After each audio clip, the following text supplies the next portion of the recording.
আসসালামু আলাইকুম এভরিওয়ান, সবাই কেমন আছেন? আশা করি ভালো আছেন। স্ক্রিনে তো দেখতেই পারছেন যে সমস্যা কোথায়। যারা কন্টেন্ট মনিটাইজেশন পাইছেন তাদের জন্য এই ভিডিওটা একটু কাজে আসলেও আসতে পারে। দেখেন, আমি কন্টেন্ট মনিটাইজেশন পাইছি, স্টার সেটআপ পাইছি, তারপরও আমার মনিটাইজটা কেন লিমিটেড করা হয়েছে, কেন সাসপেন্ড করা হয়েছে। আশা করি ভিডিওটা দেখবেন এবং বুঝবেন, কারণ আপনি যদি একজন কন্টেন্ট ক্রিয়েটর হয়ে থাকেন ভিডিওটা আপনার জন্য। তো চলে যাই স্ক্রিনে। তো স্ক্রিনে কন্টেন্ট মনিটাইজেশন উপরে ক্লিক করলাম। এখানে লেখা আছে কি, your ability to earn is limited, মানে আপনি এই মনিটাইজ থেকে ইনকাম করতে পারবেন না। বাট আমার ছিল $3, $3 ছিল, এখন আমার আছে $1.02। তো কেন হইলো? দেখেন, আমি এত কিছু পাওয়ার পরও আমার মনিটাইজটা লিমিটেড করা হয়েছে কিসের জন্য? সম্পূর্ণ আমার এই বড় আইডি থেকে আপনাদের সবকিছু দেখাবো। তো এই সমস্যা যাদের যাদের আছে টেনশন করবেন না, কিভাবে সলভ করতে হয় সেটা আপনাদের দেখাবো। তো চলে যাই ব্যাগে যাওয়ার পরে দেখেন স্টারও একটু ক্লিক করলাম, স্টারে একই সমস্যা। তো আবার ব্যাগে গেলাম, ব্যাগে যাওয়ার পর আমি পেআউটটা দেখাই। পেআউটে লেখা আছে your payout account is restricted from monetization. বুঝলাম না ভাই, মনিটাইজটা লিমিটেড করে দিচ্ছে, তারপর কন্টেন্ট মনিটাইজেশন লিমিটেড, আমার পেয়ারটাও লিমিটেড করে দিয়েছে।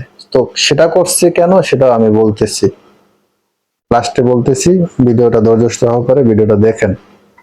আমি ব্যাগে পুরো বের হইলাম। এরপরে যাব সেটিংয়ে গেলাম। সাপোর্ট ইনবক্স, এইখানে আমি ক্লিয়ার দেখাইতেছি। দেখেন, আমার কোনো ভায়োলেশন নাই, কিচ্ছু নাই, কোনো ভিডিওতে সমস্যা নাই। দেখেন, এখানেও কোনো সমস্যা নাই। তারপরে আমি মেসেজ করছিলাম এটা, ঠিক আছে, সরি ও জায়গা না। তো আপনাদের আরো একটা জিনিস দেখাইতে চাই। একদম ব্যাগে আসলাম, ব্যাগে আইসা পেজে গেলাম। দেখেন, আমার এখানে লেখা আছে কমিউনিটি স্ট্যান্ডার্ড ভায়োলেশন। আমার এই ভিডিওতে মানে আমার পেজে কোনো ভায়োলেশন নাই, কিচ্ছু নাই, খালি খালি আমার এই সমস্যাগুলো ধরাই দিয়েছে। এরপরে আছে রিকমেন্ডেবল, গেলাম। দেখেন, রিকমেন্ডেবল আমার ওকে আছে, সম্পূর্ণ ওকে আছে। তারপর আমি একটু ব্যাগে গেলাম, মনিটাইজে ক্লিক করলাম। মনিটাইজটা আমার সাসপেন্ড করে দেওয়া হয়েছে, লিমিটেড করে দেওয়া হয়েছে। Your page lost access to monetization tool. But দেখেন, সরি, আমি একটু আবার ঢুকলাম, ফাইন্ড আউট মোর ক্লিক করলাম। দেখেন, এইখানে আমার সমস্যা কোথায়, এখানে লেখা আছে, your page lost access to some monetization tool. Why this happen, মানে হোয়াই দিস হ্যাপেন অর্থ এটা কেন হইলো।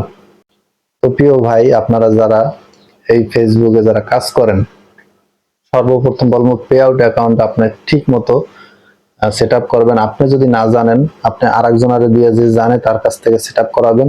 নিজে নিজে পণ্ডিতি করতে যাইয়ে আমার মতো সমস্যায় পড়েন না। আমি যাই না, আমার কিন্তু দুইটা পেজ চলে, একটা নতুন একটা পেজ খুলছি। এইটা কবে সমাধান হয় জানি না, তবে এইটা কাজ করব। আর এটা যে কোনো সমস্যা হয় আমারে জানাইতে পারেন।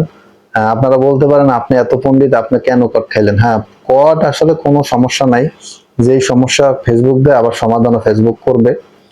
তবে আমার একটা ভুল ছিল, ভুলটা আমারও না। আমি যখন প্রথম পেয়ারটা আমি যখন করি, তখন আমার মার আইডি কার্ড, মার অ্যাকাউন্ট নাম্বার দিয়ে আমি করি। তো আমি মনে করছি যে এরই আইডি কার্ড লাগবে, সবকিছু লাগবে। পরে আমি কিন্তু আমার পে আউটটা ট্রান্সফার করি আমার নামে। তবে আমার ডকুমেন্ট স্টেটমেন্ট সব আমি দিছি। দেওয়ার পরে আমার মার আইডি কার্ড, আমি মনে করছি যে লাস্টে যে আমার প্রথম যে আইডি কার্ডটা সেইটাই শো করাইতেছে আমারে, শুধু ভোটার আইডি কার্ড বলতেছে। তাহলে আমি মনে করছি যে পে আউটে যখন প্রথম যেটা করছি ওই ভোটার আইডি কার্ডটা চাইতেছে। 3বার করে আমারটা দিছি, নেয় তখন 3বার করে মার আম্মুরটা দিছি। তখন আর আমার ফেসবুক করে সাসপেন্ড করে দিয়েছে, রেস্ট্রিক্টেড করে দিয়েছে আমার পে আউটটা। তো বুঝতে পারছেন, আসল কথা বলে দিলাম। তো এইসব ভুল কেউ করবেন না, সবাই সাবধানে থাকবেন, ভালো থাকবেন, সুস্থ থাকবেন। এই ভিডিওটা এই পর্যন্ত, যদি একটু কাজে লাগে একটু শেয়ার করে দিন। আল্লাহ হাফেজ।